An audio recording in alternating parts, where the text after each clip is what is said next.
Focus on B, the single-part video series where I take a look at a game that might not necessarily make for a great Let's Play in my opinion, but it still has a lot of qualities that I want to talk about. Now this is Quake, Dissolution of Eternity.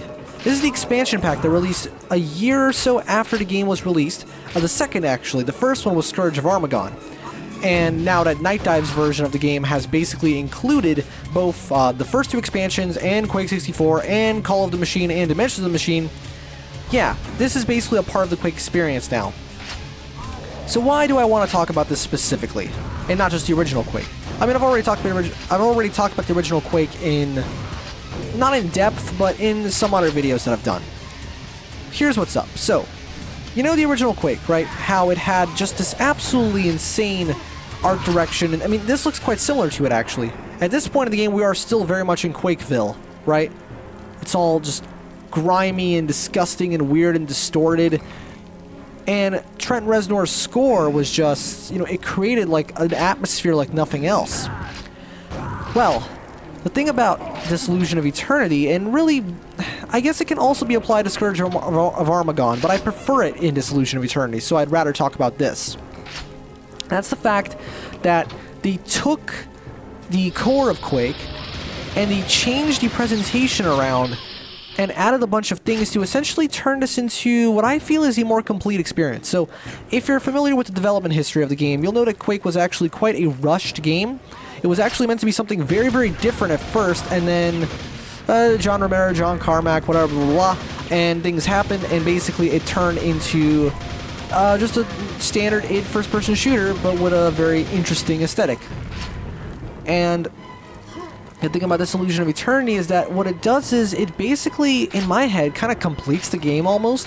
For one, you've probably noticed, they've added a couple new weapons, like this one, the lava nail gun, and okay, well, we're gonna unlock a couple more as we go. We're gonna do 2 stages for this. This is actually the second recording I've done, because the first one I only completed the level after this one, and I felt like it was very anticlimactic, so we're doing this all over again. So, you've probably noticed already that the presentation here is a little bit brighter. It's not quite the same as it was in the original. Not to mention, if you've been paying attention to the audio, I'm gonna shut up for a bit actually so you can listen.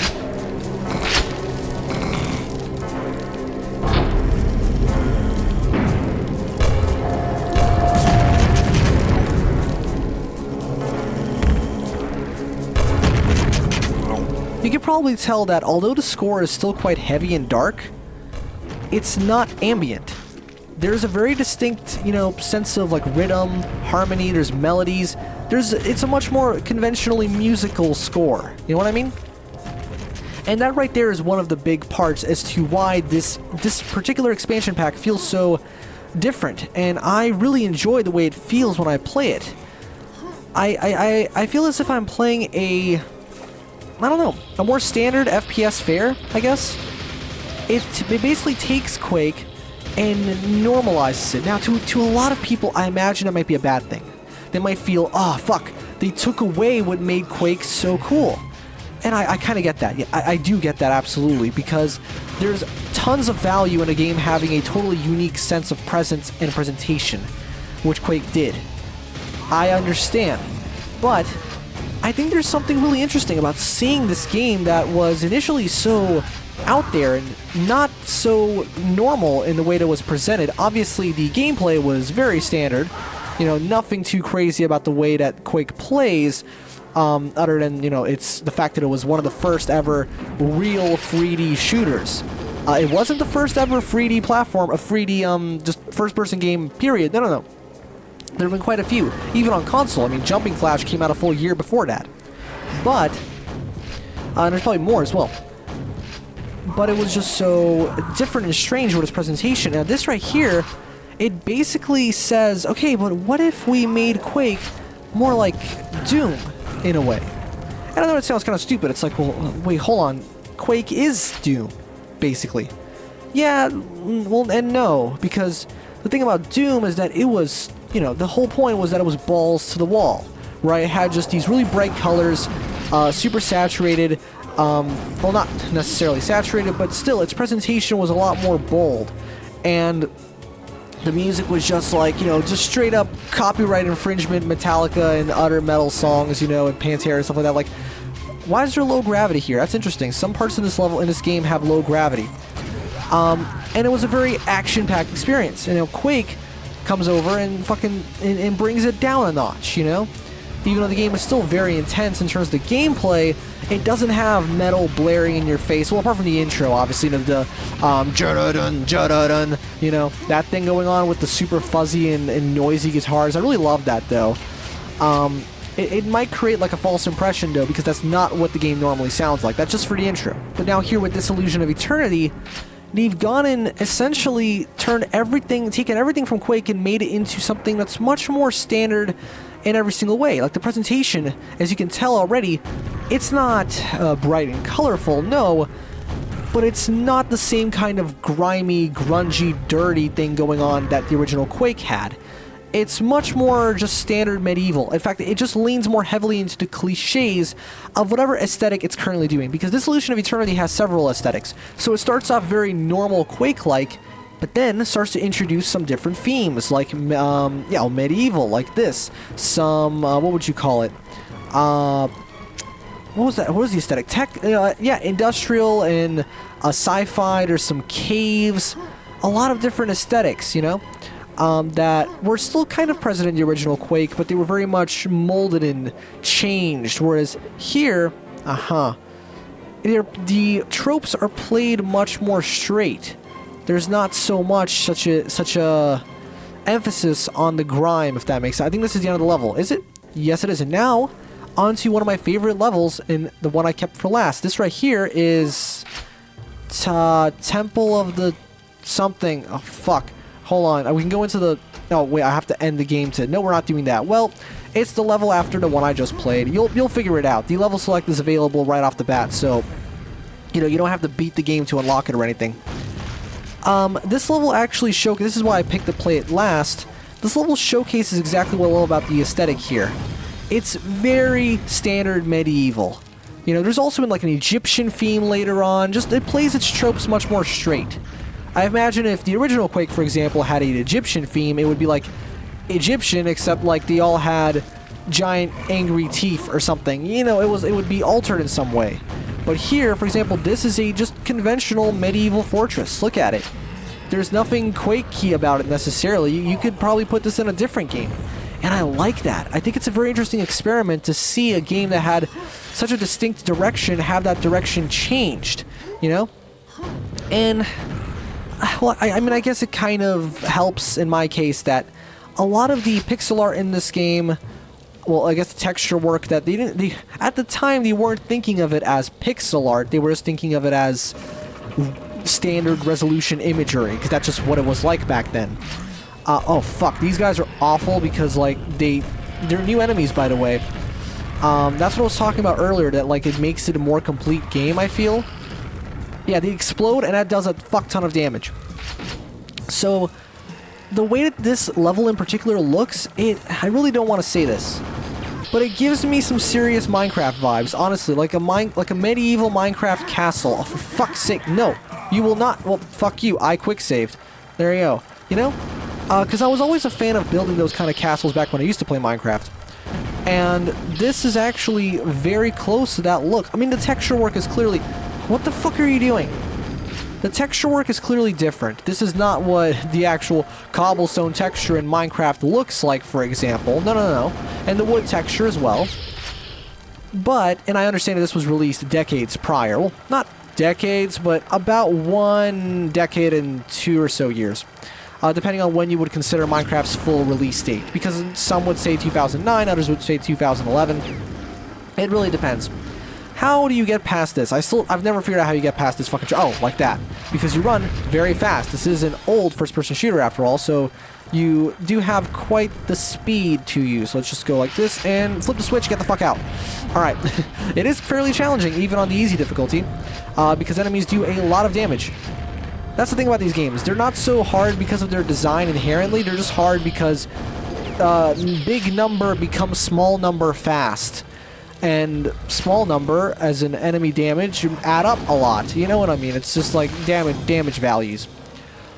But yeah, just looking at these environments, looking at all this art, looking at this medieval theme, I just can't help but feel like I'm in some sort of fortress, because I am in a fortress, but it takes me back to that wondrous time in everyone's life, you know, when they've played that game that makes them feel good. And for me, I was 9 years old when Minecraft came out, for fuck's sake. Or, no, hold on.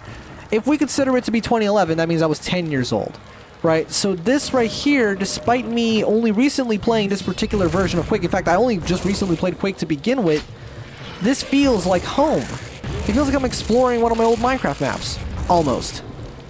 Now, bias nostalgia aside, there's also something else about this, and it's to do with all of these new weapons. So, as I previously mentioned, we all know that Quake's development was rushed, and so because of that, it doesn't really have as many weapons as you would really expect there to be to a sequel of Doom. You think there'd be even more weapons, right? You think there'd be even more enemies. Well, this version, they kind of remedy that. They've added, well, version, I mean, this expansion pack, they've added a whole fuck ton of more stuff.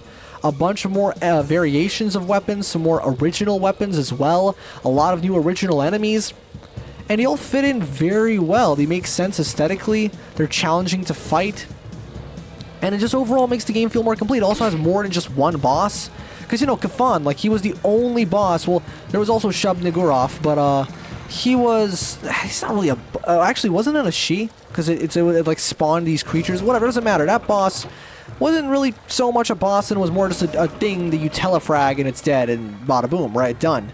Whereas, oh, damn, I must have missed something. Let's see if we can find what we've missed. There's some ammo over here. No, it's not over here. But here there's a lot more interesting, cool boss fights. Sometimes they're simply a variation of an existing enemy. Have I been here? Oh yeah, I've definitely already activated this, and I must have activated... that's the same thing. What about over here? Ooh, I've killed this thing, so what is this? Have I not activated something in here? Potentially. So either way, just the addition of all of these extra bits of polish, it almost makes the original version of the game, the original Quake, the original Quake campaign, I almost want to say that I personally would struggle to go back to it.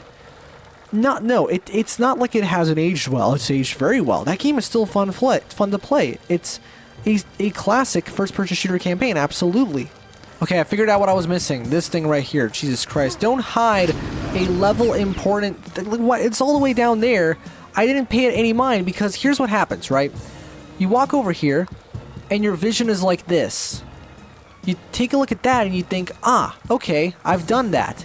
And look, the whole time, notice how the entire time that button is covered up by these bars. I have to go like this. Oh, there it is. That's why I missed it. But, damn it. Okay, whatever. Now we're just going to keep moving through the level, and it's almost done, by the way. This is a very short stage. That's why I've redone this whole part to include another stage, because, I mean, come on, if it's just this one, it'll be a little bit too short. No, wait. We have to go down now. We have to go down into the tombs, or something. Oh, fuck. Yeah, that's what they meant by after the dead have risen. So now I have to find the appropriate weapon. I love this new weapon as well. The new weapons, they're mostly just variations of existing ones, but that's enough. Honestly, just that extra little bit of variety. Ow, my legs. I hate that. That's a really annoying trope of like old first-person shooters. It's like, yes, take fall damage and it will just give you a bit of health. That's a worthy trope. Like, that's not cool, guys. You can't do that. Because what if I don't have enough health to begin with? For example, Half-Life actually has a couple moments where there's mandatory fall damage, but what if you don't have enough health? Well, guess what? There's this one time I was playing the game, and I got to one of those sections where you're falling from like a fucking vent or something, and I just didn't have enough health to take the fall. So I mean, obviously SV_cheats1 God mode, duh. But if it weren't for that, I mean, fuck me. Speaking of which, I'm really glad that even newer games still do that. I mean, this game, this new release of Quake, still has all this shit right here. And even stuff like in the Unreal Engine, like, for example, like Sprawl, a game that I recently did a Let's Play of, that game also has, like, you know, all of the conventional, commands, like command lines that you could typically use to, you know, alter the FOV, enable God mode, all that kind of stuff. Different console commands, and it's just really fun to do, you know? It really frustrates me when some games like disable those. Jesus Christ, what the fuck is this thing? It's called a spawn, I know. And it's just the worst because it gets so close to you, and it explodes, right? Now, somehow it didn't explode on me too quickly, but that's just from the original Quake. In this one, I'm not sure if this is exclusive to Dissolution of Eternity or not, but as I was playing this, I found a couple, like, green spawns, which are just the fucking worst.